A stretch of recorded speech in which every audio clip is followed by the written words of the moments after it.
Zodwa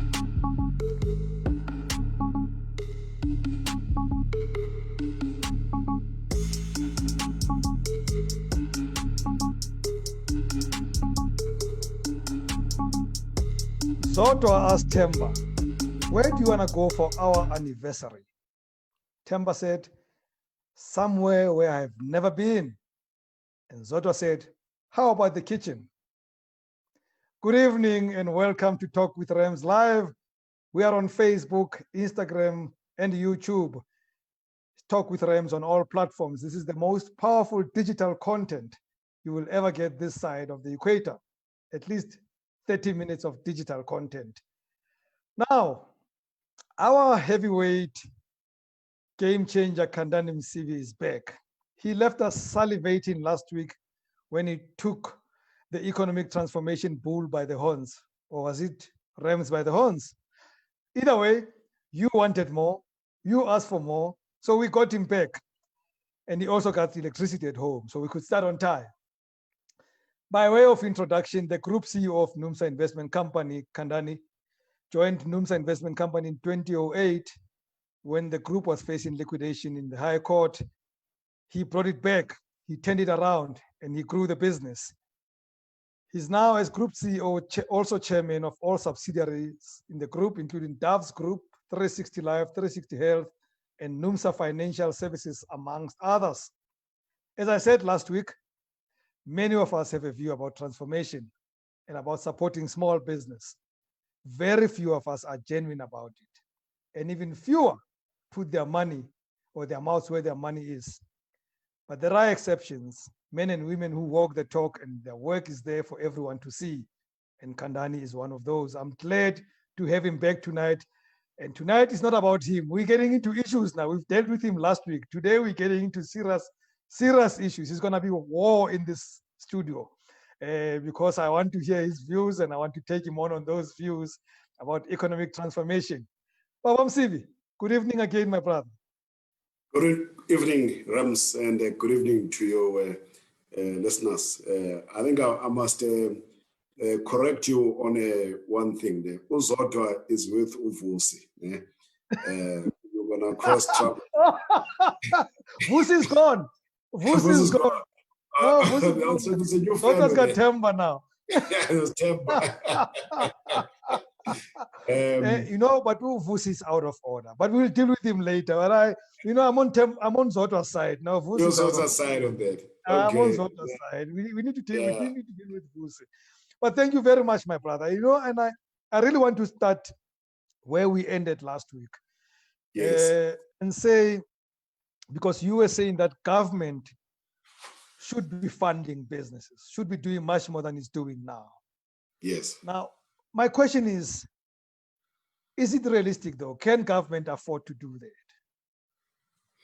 Yes, Rams, thank you very much. I must say thank you for the conversation last week, and thank you for the opportunity to engage. I'm always ready to engage on the issues of economic change.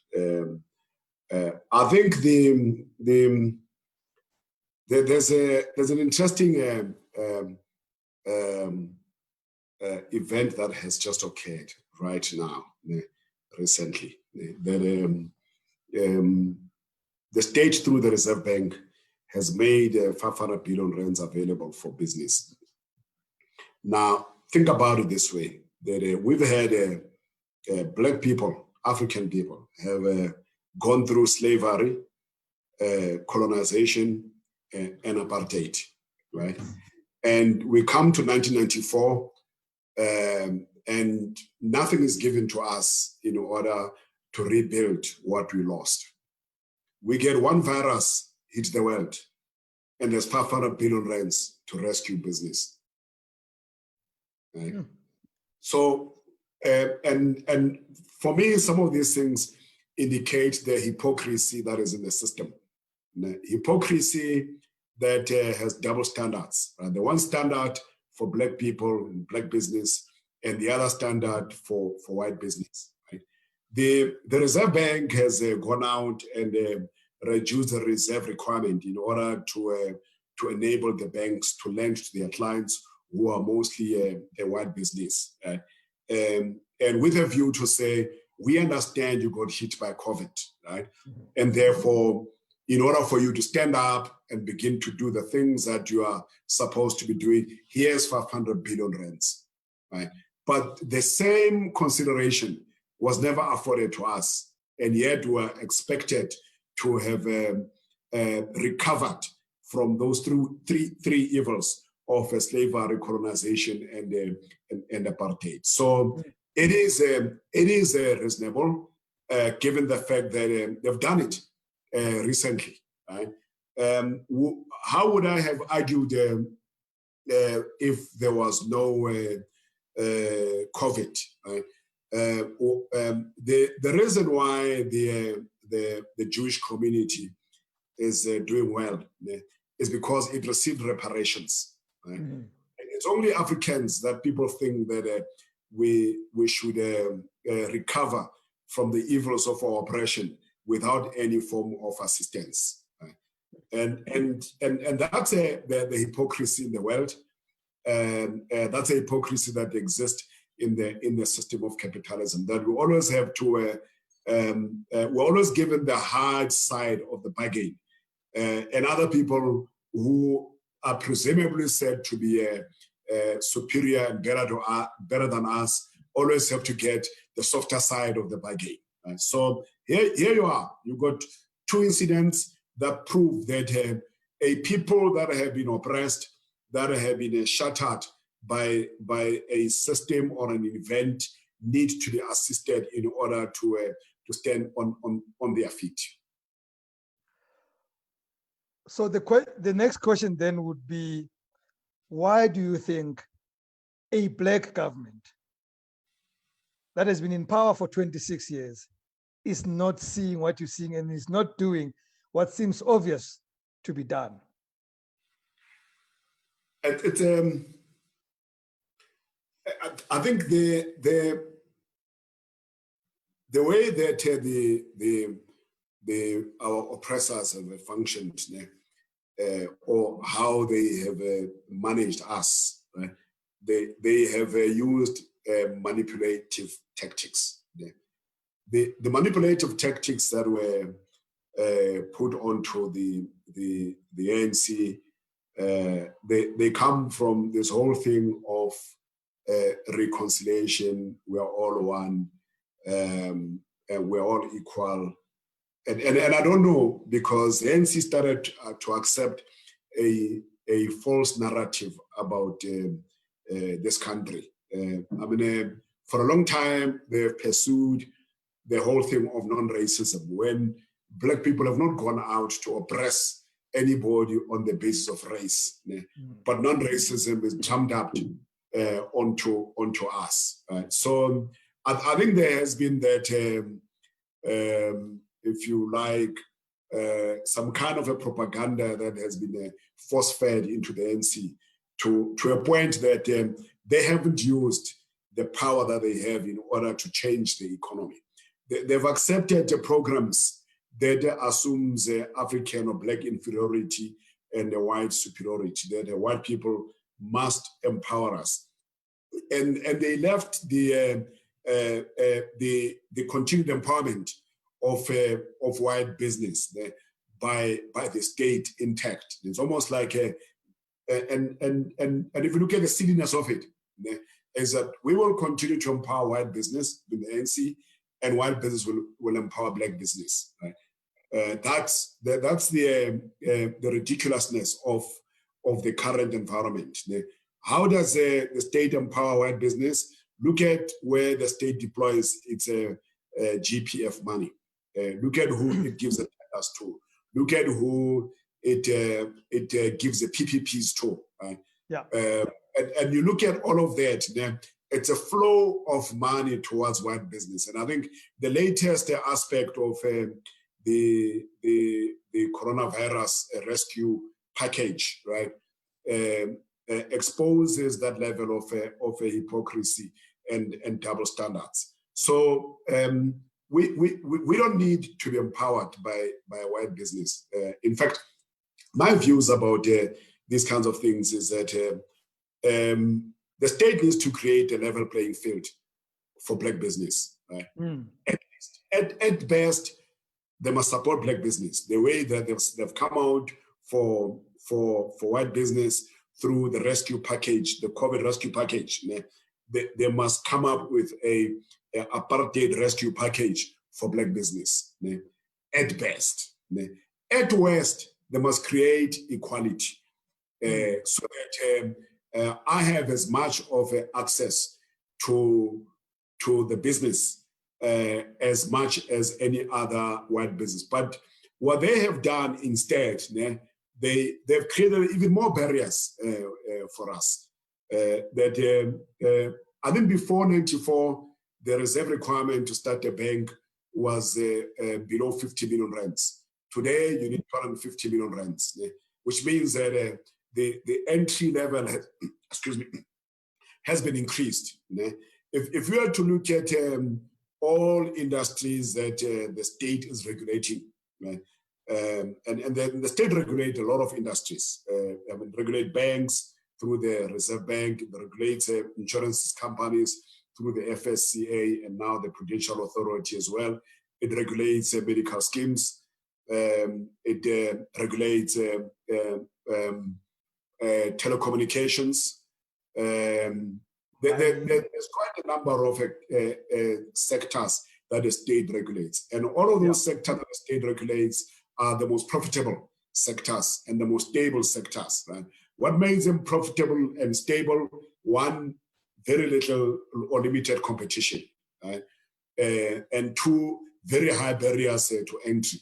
In fact, in some of these, like the medical schemes industry, if you want to become an administrator of a medical scheme today, if you want to enter and be the administrator of a medical scheme, to be appointed by a medical scheme to become an administrator, you need to have a license, administration license from the Council of Medical Schemes. But to have a license from the Council of Medical Schemes to administer a medical scheme, you need to have been appointed by a medical scheme. So which means that there's no entry. Right? No. So there's, it's like that. You can go and check it. And this is the reason why you don't see new entrants, in particular Black entrants, into the administration of medical schemes. Right? So and the barriers, there's this thing that a friend of mine calls primitive accumulation. Primitive accumulation is that all communities that a nation that started that have strong commerce today started off with a primitive approaches. In other words, it's a gold rush. Everybody can go and get gold. It's a diamond rush. Everybody can go and get diamond. It's insurance. You can start an insurance. You can start a bank. There's no barriers. There's no regulators. You then do all of these things, and once you're inside as gentlemen, you start having regulation that, and you start having requirements that must be met by anybody who wants to enter the industry. Right? So by the time that we're liberated, all the rules have been set up by the players, and the players set the rules up such that they are not disrupted by any new entrants. And that's why you find that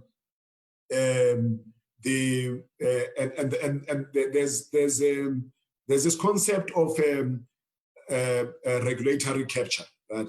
which I think the word state capture was badly used, because regulatory capture is about how the industry is the future career of those who are regulating the industry. If you're working for ICASA, your next job, your next good job is with either MTN, Vodacom, or Telkom. And it is nowhere else. Right? That's where you want to go, because that's what you know. And as a result, your conduct towards the industry is such that you serve the interest of the industry as a sweetheart conduct. It's a sweetheart.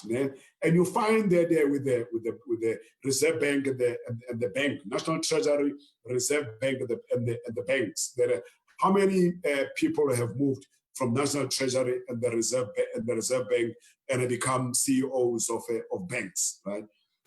And similarly in insurance environment. So you have a situation whereby even though the state is a regulator, right? The regulated industries are the least changed since 1994. And that's where theoretically the state should be having the power. You would expect the state to say to the regulator, I'm giving you the following transformational targets that within the next 5 years, this industry must be 25% black owned, or 25% of the players must be black, right? It's not happening. I mean, even in asset management, where you're beginning to see black asset managers coming through, it's chalk and cheese in relation to the assets that are with the black asset managers and the assets that are with the white asset managers. So the state can drive real economic change as opposed to the type of transformation that they think is actually possible, where you expect white business to shoot itself in the foot. Let me, before I ask the next question, let me latch on something you spoke about earlier. I was lamenting, so somebody was boasting to me that, but Bidvest, its biggest shareholder, single shareholder is the PIC. I think it's at about 30% or so. And I said, well, if you look at the net asset value of Bidvest, and therefore you tabulate how much PIC then owns of that value, imagine if that money went to 360. Imagine if it went to another black business. Why do we take state pensions and still give it to the same people and then claim, no, but Bidvest therefore is black because it's got PIC? But what if that money went to real black people? So I was just agreeing with you because I feel the same about how we invest in the same businesses. But won't they argue, Khandani, that if they were strong and tough on white business, and pretty much that's what is out there, the majority of the economy is held by white business, then there would be capital or economic flight? Look, it's not I don't advocate for toughness on white business. And I'll comment on a capital flight because it's also a scarecrow that doesn't exist. I mean, a capital follows profit. It follows margin. If there's margin, capital stays. That's why you go in the most war-torn countries. There are businesses that are doing mining, that are doing all sorts of things in that environment. But in our case, I advocate for direct empowerment of black business by the state, as opposed to legislating harder employment targets for white business. I'm saying enable black business to compete with white business on equal footing, right? And this is me even removing the whole thing of quotas, right? Because these are some of the things that assume inferiority on the side of black business.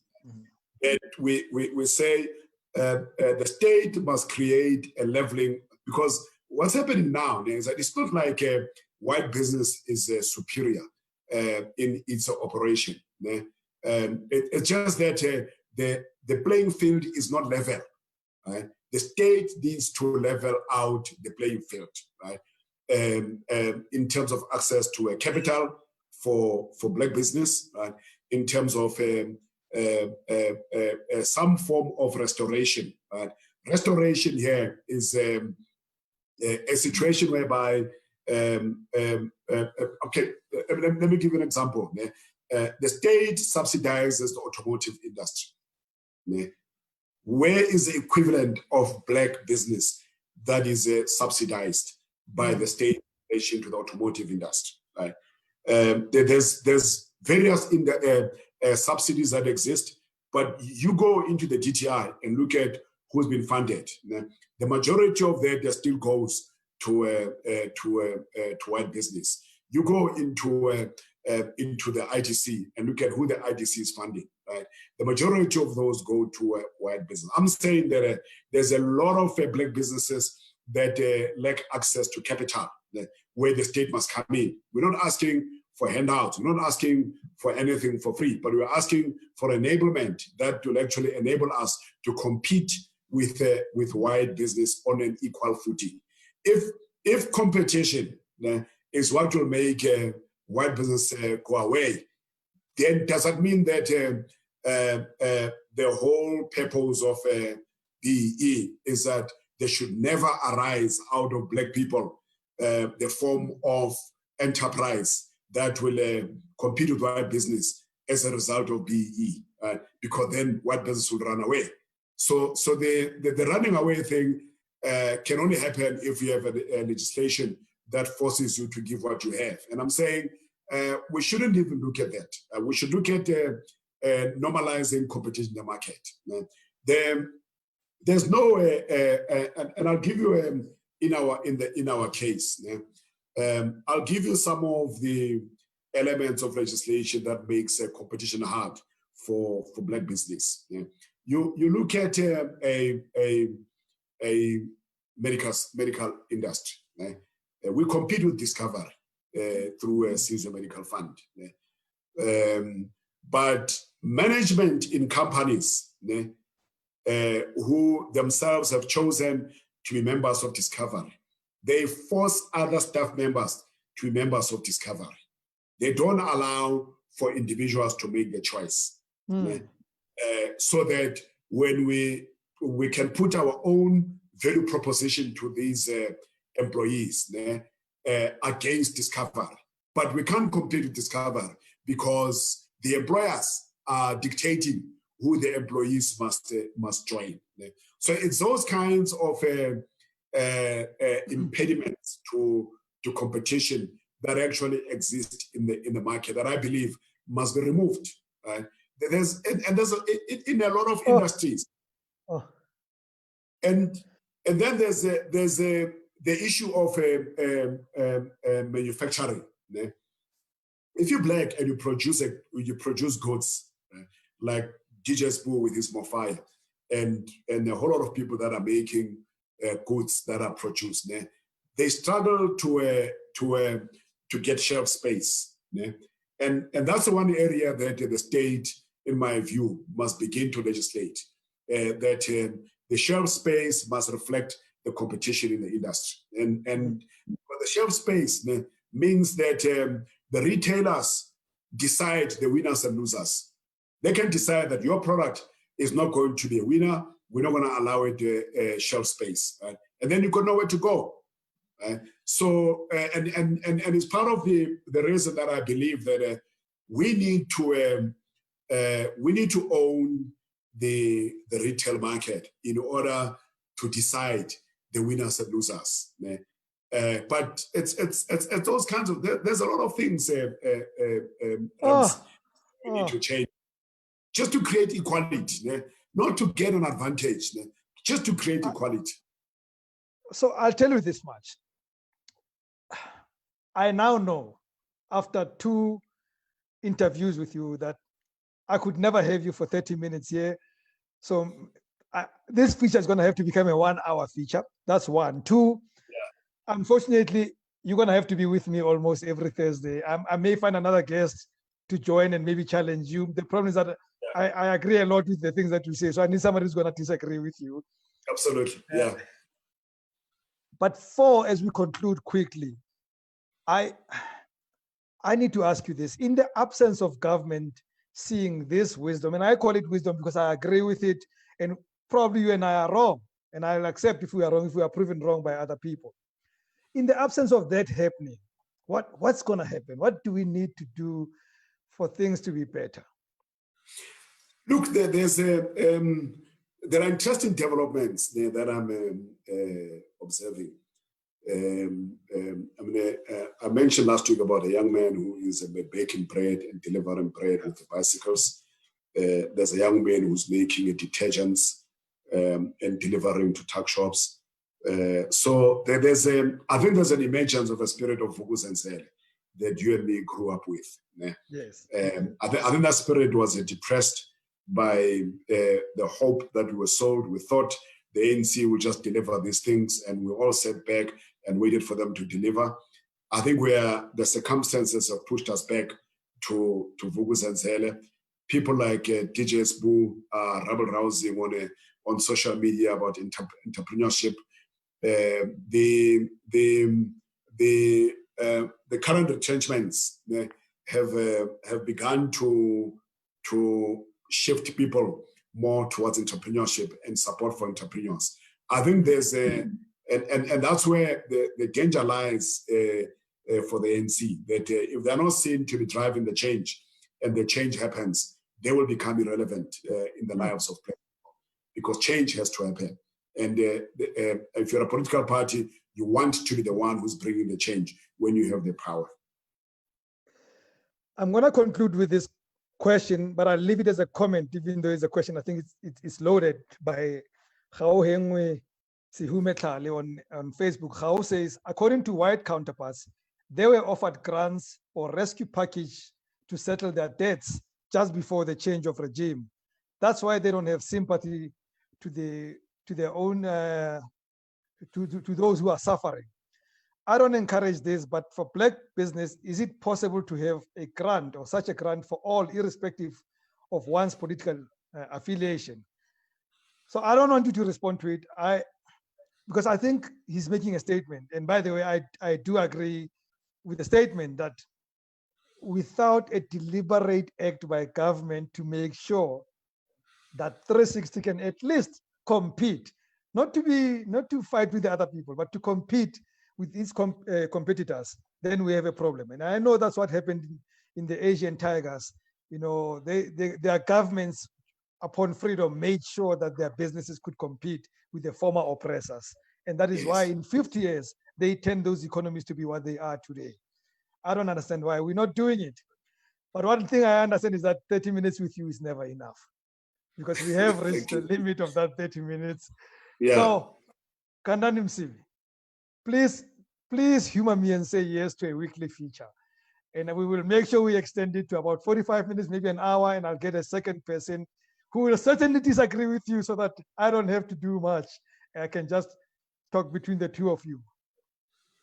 No, it's in order. I think we can do that every week for a few weeks, and then we'll see how it goes. Thank you very much. Let's see how it goes. We need this. We need this, and hopefully somebody will tell government about this platform, and they will join us and hopefully listen to how things can be done differently. Thank you.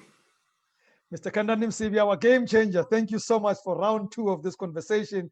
Thank you for all the comments. I'm seeing all of them, guys, on Facebook, mostly. The guys on Instagram are just watching, not saying any word. But it's been great. Thank you so much. It's the beginning of weekend for Freddie. I'm still working tomorrow. Remember, we got 10 questions, the new feature that we have where you can send 10 questions to me and I will respond to them on our special feature that happens only on YouTube every Saturday. And on Monday, we're back with Dr. T and all other features the rest of the week. And we shall continue with this new feature next Thursday. From me, Rams Mabote, good night and God bless. Each week, Rams will respond to 10 business questions from one of you. Send your 10 questions to Rams via voice note or video clip to 067 271 8239. And Rams will respond every Saturday, only on YouTube. Talk with Rams Live, or else uzoithola kanjani. Each week, Rams will respond to 10 business questions from one of you. Send your 10 questions to Rams via voice note or video clip to 067 271 8239, and Rams will respond.